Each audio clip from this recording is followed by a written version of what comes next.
வயலில் விதைக்க போகிறோம்.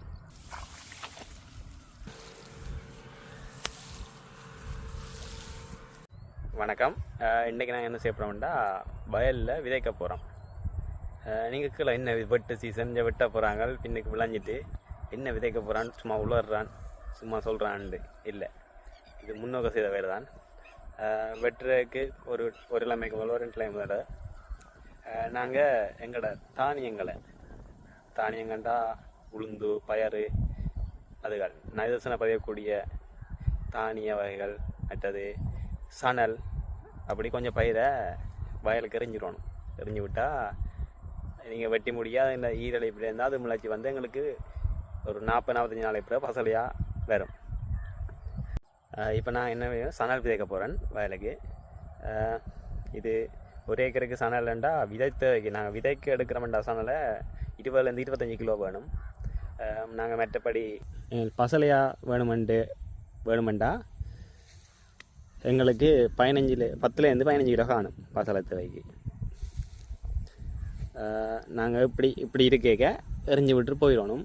எரிஞ்சு விட்டு போனோடனே வெட்டு மிஷின் வந்து வெட்டேக்க அது உணவுப்பட்டு கலக்கப்பட்டு உலர்த்தவையில் அப்போ உள்ளே போய் முளைக்க வலிக்கிறோம். அது கலப்பட்டு இந்த மண்ணோட போய் முளைக்க வலிக்கணும். ஏன்னா கொஞ்சம் ஈரழிப்பு இருந்தோண்டே இருக்கும்.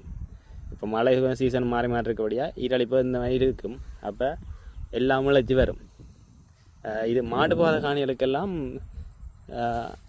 பயர், உளுந்து அதுக்கெல்லாம் ஓகே. மாடுகள் இருந்தால் உலக்கி அந்த பிரச்சனை வரும். மாடு வராத காணிகளுக்கு அது ஓகே. சணலும் அதே தான். சணலையும் எரிஞ்சு விட்டால் மாடு மேயாது. அப்போ எங்களுக்கு ஒரு அறுவடையும் எடுக்கலாம். அதாலையும் அது ஒரு எக்ஸ்ட்ரா இன்கம் உண்டும்.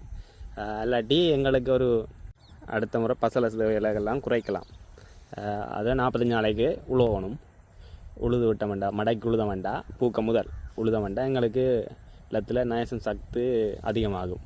மற்றது இதால் இன்னொரு லாபம் ஒன்று இருக்கண்டு என்னென்னா, வெட்ட முதலே நாங்கள் இந்த விதைச்சி விட்டு போனோம், மிளஞ்சிட்டேன்டா சணல் வந்துண்டா எங்களுக்கு என்ன செய்ய வேண்டாம். அந்த சணல் இந்த கோரையத்துட்டு தானே, கோரையால் வளர விடாது சணல் இருக்க மிக முக்கிய நன்மை உண்டாதுன்னா கோரை வராது சணல் காணிகளுக்கு. முன்னோர்கள் செய்து தான் இது. நான் அதை புதுசாக கண்டுபிடிக்கல. முன்னோர்கள் செய்து தான் நாங்கள் இப்போ ட்ரை பண்ணி கொண்டு வரோம். ஒவ்வொன்றை இந்தியாவிலேயே செய்ய வலிக்கிறாங்க. இலங்கையில் இப்போ தான் ட்ரை பண்ணி கொண்டு வெளியினோம். அதுன்ற ஒரு முதல் படி தான் இது சணல் விதைக்கிறது. சணல் சீட்ஸ் இது உங்களுக்கு வேணுமெண்டா கீழே கவுண்ட் பண்ணுங்க. உங்களுக்கு எங்கே எடுக்கலாம், என்ன எடுக்கலாம்ட்டு என்ன ப்ரைஸ்ன்னு சொல்கிறேன் உங்களுக்கு. எல்லா விவசாயிகளும் இப்படி செய்தீங்கண்டா உங்கள்ட பசலத்தை குறைக்கலாம்.